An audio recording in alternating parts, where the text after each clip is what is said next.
Hey everybody, Mike Verda. So working on the police box here gave me an opportunity to talk about something because I've seen a lot of guys starting their virtual models who I think are new to CG.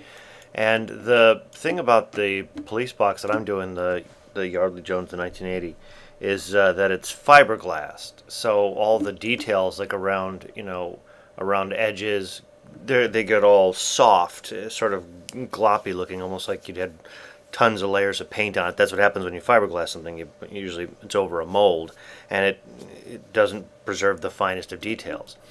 And when that's done, it sort of looks something a little like that. So this is something I can tweak, but the connections start to get soft, and then I'll be able to use displacement maps to get all the fine details and wonkiness for it. We'll talk about all that in a second. But this allowed me to say something which is that in CG, when you're starting a model and you bring two surfaces together, this does not constitute an edge. I mean, it does technically.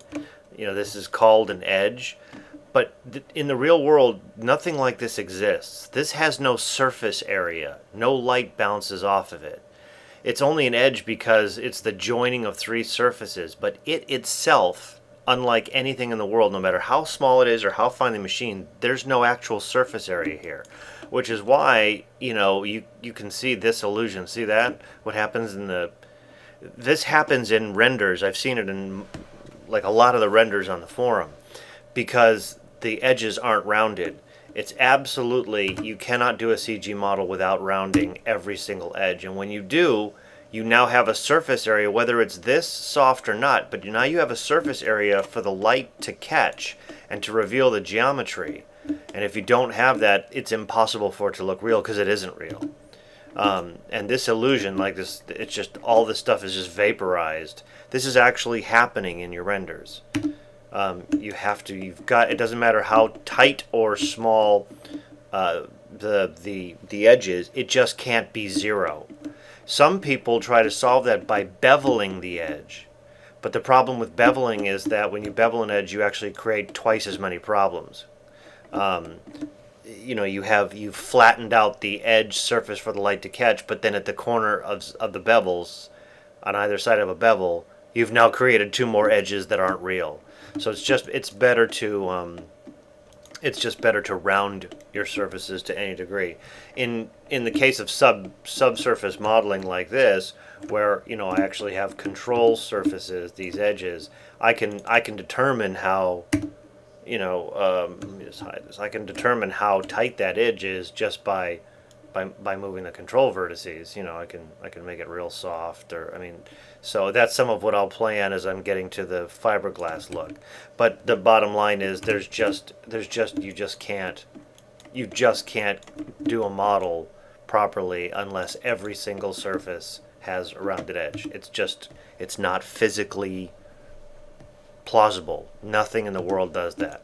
So watch out for that on your renders because you can just see it immediately. This quality, this sort of cartoony, cel-shaded quality, is what happens.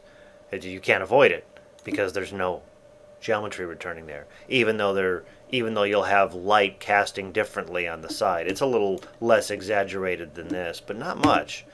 All your models and all your renders will immediately jump up in quality 200% if you do that. Now, speaking specifically for this model, like I said, I'm having to model these pieces together so that I can then go back later and determine just how much softness there is from the mold.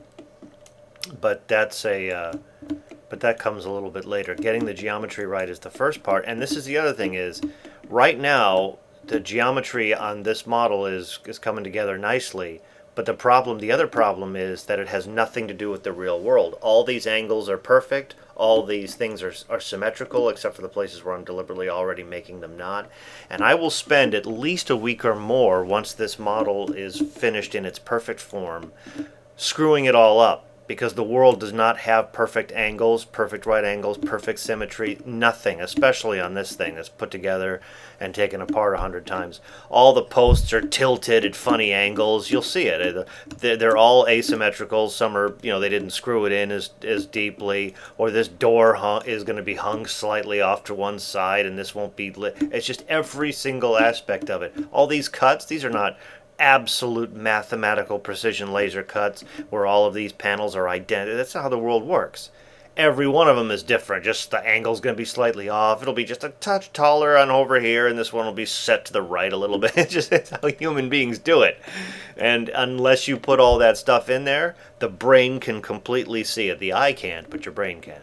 After a whole lifetime of experiential data, your brain is totally sensitive to those sorts of things. So that's a huge part of the process. It goes in way before texturing and all the displacement stuff, which just takes it further and further on. So, but I always begin with this, just trying to make sure that the general proportions, in an idealized circumstance, are working out, and that things are just sort of feeling right. And that could even be in this sort of, this sort of just raw wire framed, it can be. This is just for me to just test my. All right, yeah, it's coming together. It looks right, and I check it against a bunch of references and all that. But ultimately, once I get this geometry quote unquote perfect, then I'm going to spend a time completely screwing it all up, and that's before we get to any lighting, any texturing, or whatever.